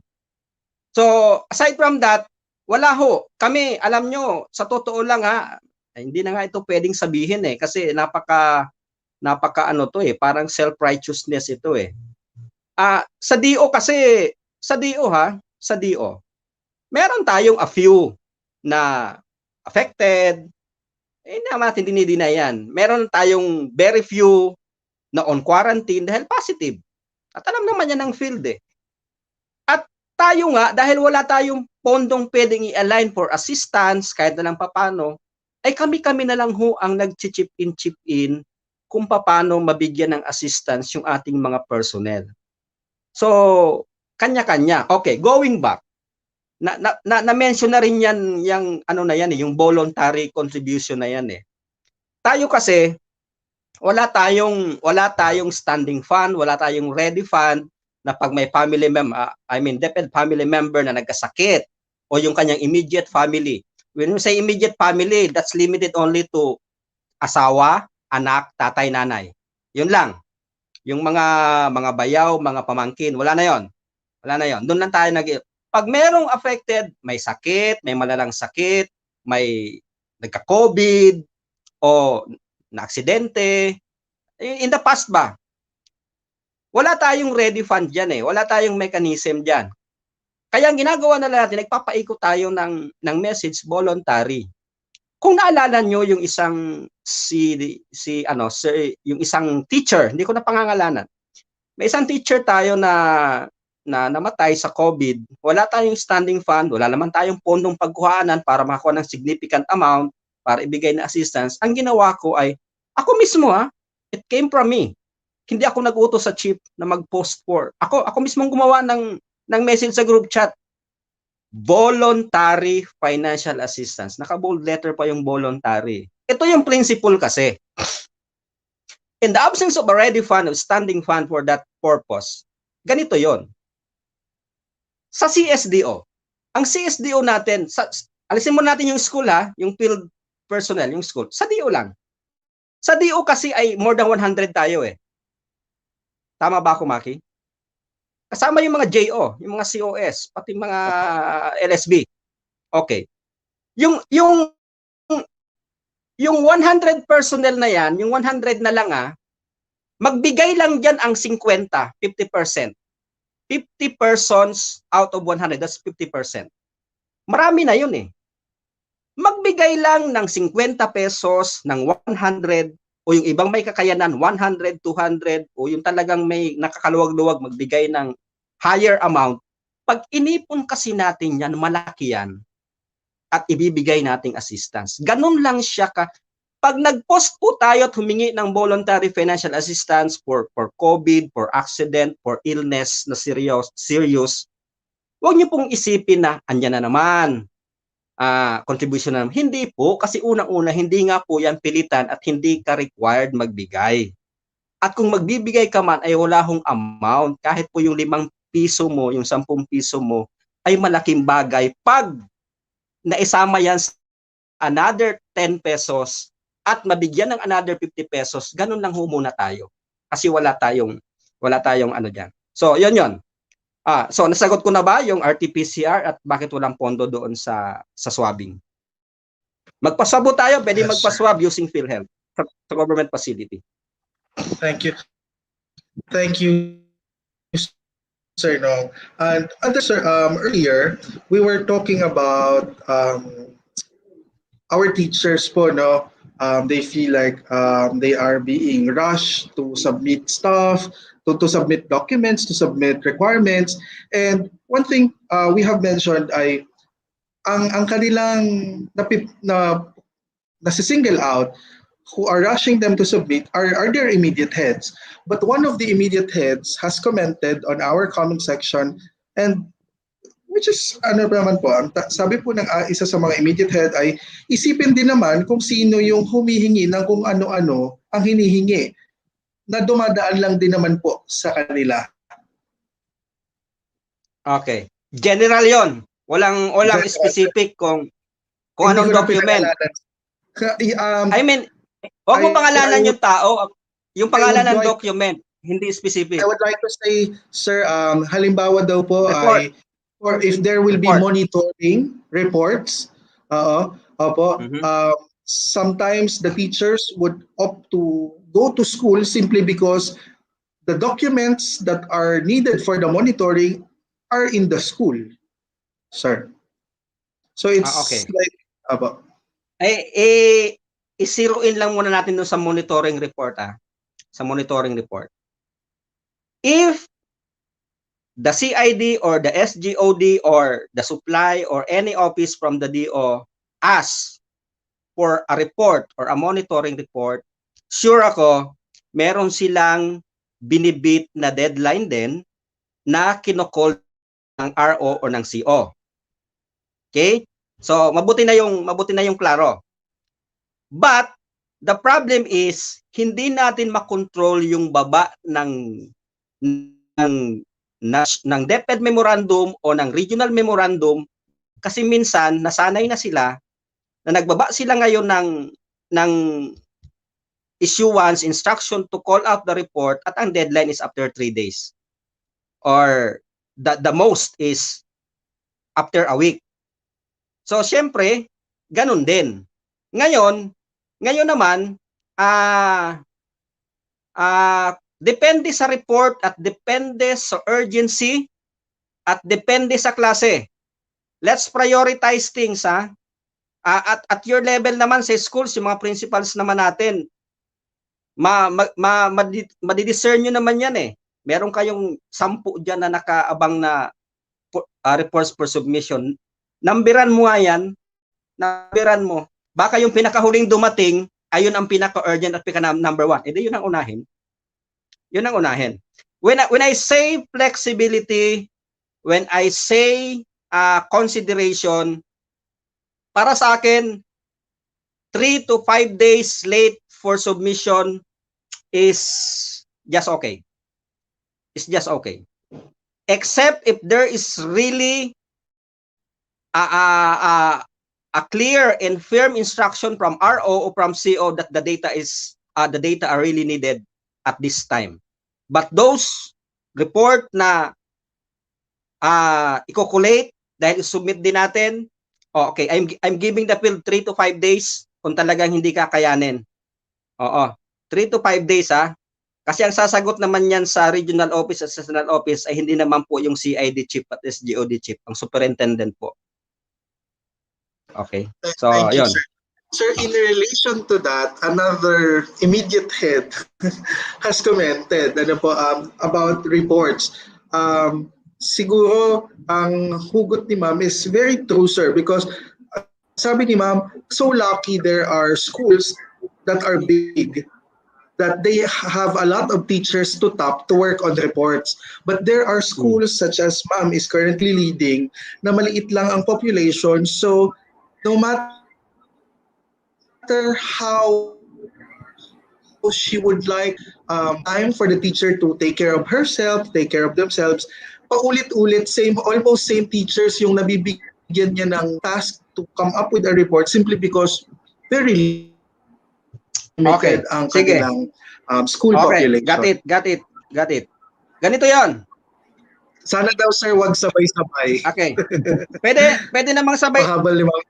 Pwedeng sabay-sabay ang baba ng report, hindi lang sabay-sabay ang submission at deadline. Okay, ganito yon. Sabi ko, prioritize. Tingnan ko ano yung priority talaga. Pangalawa, pag ganyan ang situation, it's just a matter of communication. The school head shall communicate directly to the person asking for the report. Kung ang humihingi ay PSDS or EPS, direct communication. Tapos sasabihin niya, explain niya, sir, ma'am, look at us. Ito yung present na ginagawa namin, and ito, may priority kami, baka hindi namin mabit yung inaano mong deadline. Can we ask for a little consideration na baka malate kami ng 1 to 2 days? O, ganun lang. Ganun ang gawin. That's how flexibility works. Thank you, sir. And that is also a reminder to everyone that when we conduct monitoring and evaluation, we provide the real feedback from the field, so that the division could address straight from what is. Opo, wala. Ang ganda ng ating mga feedback during M&E. May mga ganito palang kwento. Galit.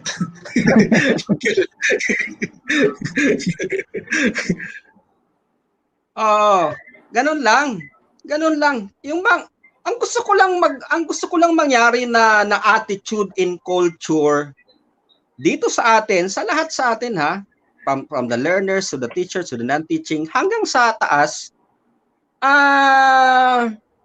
masyado kasi tayong na-structured in the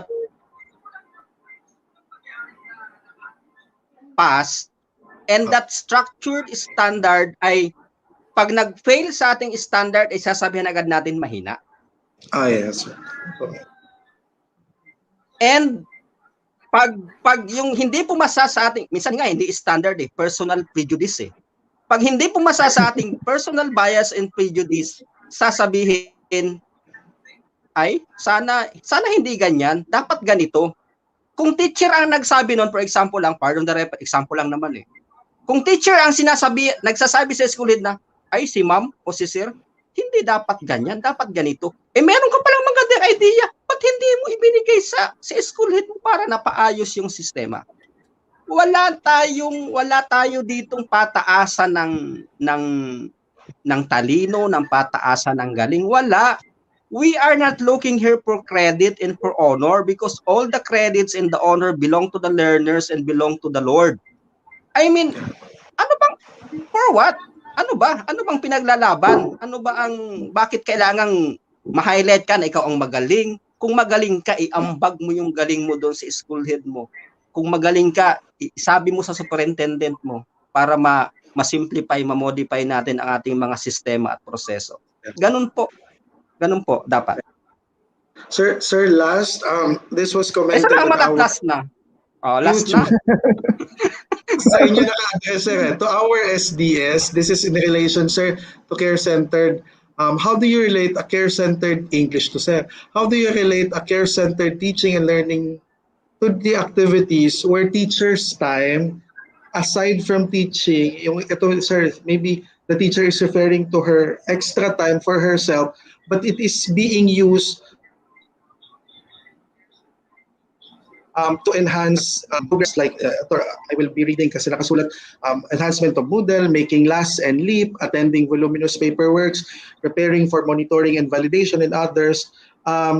Would it say the meaning of a care-centered teaching and learning if our time, which supposedly dedicated to ourselves, is being dedicated to paperworks, and sometimes paperworks more than the actual teaching? Okay. Ganito yan, mama.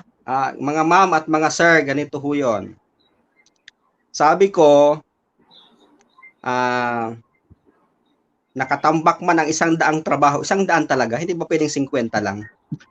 Kung nakatambak ang trabaho, may course creator ka pa, may Moodle ka pa, may LAS ka pa, in charge ka pa ng SBM, lahat-lahat na, dami, saka basta marami. Sabi ko, it doesn't mean na ibubuhos mo ang lahat-lahat ng oras mo para dyan.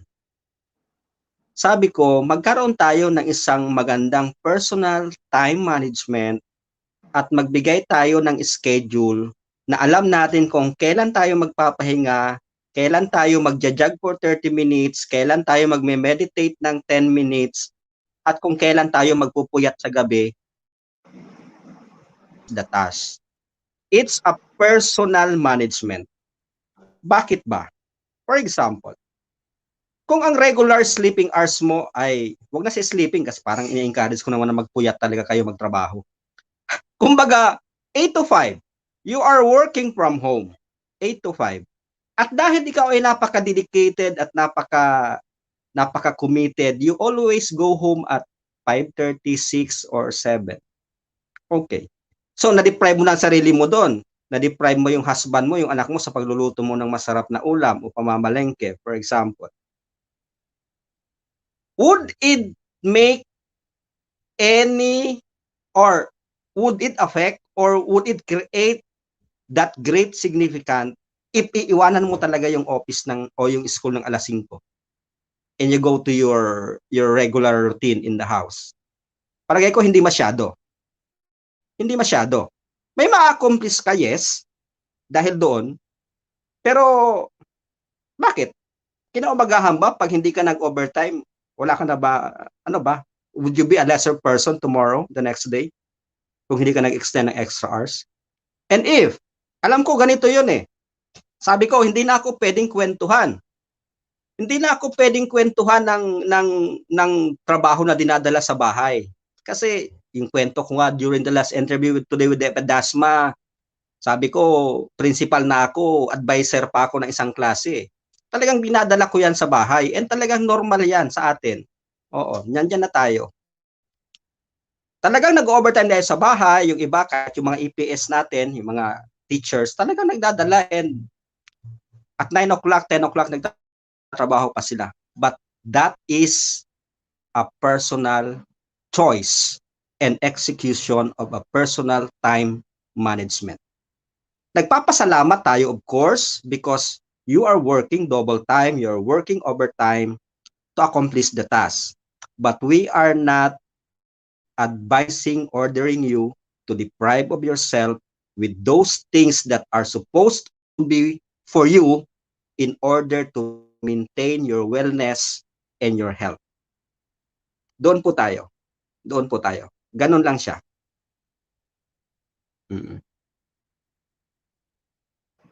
Thank you, Sir. Nawala ka na, Maki. Sir, apo?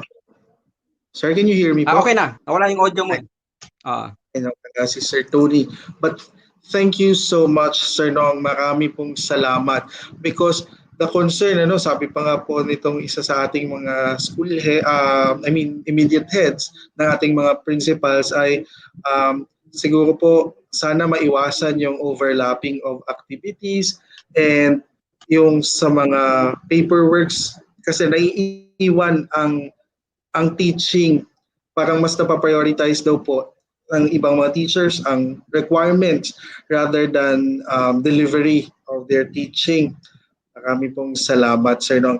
Sir, just a final word for our teachers, for our school administrators. As we end our school year 2020-2021, we are on the fourth quarter as we end the first year that we are delivering under the pandemic, and we are entering into another year delivering under the pandemic.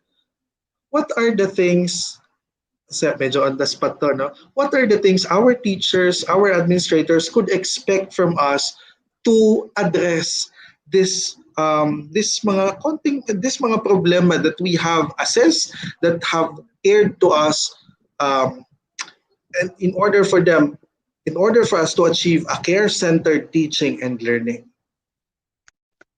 Okay. The school year is ending. We barely have few weeks to go to finish the school year, and from the office of the superintendent and from all of us in the division office from DEPED DASMA, tanggapin po sana ng ating mga punong guro at ng mga teachers ang aming pagpapasalamat at pag-appreciate sa mga ginagawa po ninyo sa school, sa inyong mga routinary tasks na ginagawa at sa mga karagdagang trabaho at karagdagang extra mile, extra effort with your extra talent, money, time na ikinumit at ginawa just na makaraos tayo at maisagawa natin ang school year, ang lahat ng gawain sa school year. At salamat din sa ating mga principal for leading and taking care of everything in the school with our personnel and with our learners. Isa pong challenging year, but for now, siguro medyo safe na tayong magsabi na we were able to do it and we did it. And for this, I want to assure everyone the lessons that we learned, the lessons that we got from since the start of quarter one in terms of modules, in terms of retrieval, in terms of delayed delivery, in terms of late allotment of funds, all of those and all other feedbacks na makuha namin sa inyo ay incorporate po natin to address that and not to be repeated this coming school year dahil magkakaroon ho tayo ng hybrid and adjusted basic education learning continuity plan, and ibababa ho namin yan sa mga schools. Of course, marami tayong paghihirap, marami tayong sakripisyo, but we will try our very best na yung ating bagong BLCP for the next school year ay isa siyang mas responsive sa iba't ibang sitwasyon at kahit papano ay maibsan, mabawasan ang anumang pinagdaanan natin ditong school year 2020-2021. Maraming salamat po sa inyong lahat. Thank you, sir. Sir, request lang daw po, Joke. Sir, sana daw po sa next LCP natin, ang SEM break ay SEM break po para sa lahat. Huwag na daw po pasukan ng training. We will give that concern, we'll give that feedback to RO, and RO will give that to central office. Thank you so much. Sir Tony, any last words for our teachers, for our learners, for our school administrators? Yes, thank you very much, Sir Maki, and of course to Sir Nong, our schools division superintendent, and to everyone who is watching this live. Of course, we would like to let you know that we care really in DEPED DASMA. But in caring, I just want to note that God loves you, and there is no greater care than that. Always read your love letter. Pray without ceasing, read your Bible, and that would enlighten us. And in this undertaking that we have, and so many planning that we are doing in DEPED DASMA, particularly in DEPED DASMA, rest assured that the learning that we have gathered from the previous experiences that we have would somehow enlighten us and would really show how we care to the students and to the teachers that we have. So in caring, I believe that everyone would really contribute and remember that we have to give our time, our effort, and commitment in achieving this pandemic. And somehow, someday, we will say that we will cherish the moment that we share history here in DEPED DASMA. God bless po, everyone. Thank you so much to all our school heads participating on the platform, to all our teachers expressing their gratitude. Our school heads are also expressing their gratitude to Sir Noang and Sir Tony and to Sir Marco. To all our parents also participating and to all our learners, thank you po. Thank you for using Today with DEPED DASMA as an avenue for us, also as a supplement to our structured monitoring and evaluation to hear you and to ensure that by next school year, we will better our support to you. Maraming pong salamat. And as Sir Nong has attested, we listen, we care, and we always do our best. We don't. You may not see it from time to time, but rest assured that everyone in the division is moving. Even a significant number of us are on quarantine, but still we deliver. At maraming salamat po sa inyong suporta at sa inyong appreciation na ipinahahatid sa ating lahat. Thank you so much, Sir Nong, and thank you so much, Sir Tony. Maraming salamat. Mag-ingat po tayo. Stay safe. Thank you very much. Thank you very much, everyone. Thank you so much. Good lunch, everyone. It's already 1 in the afternoon. Thank you, sir. Thank you.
We hear your thoughts, and we listen to your desires. we step up.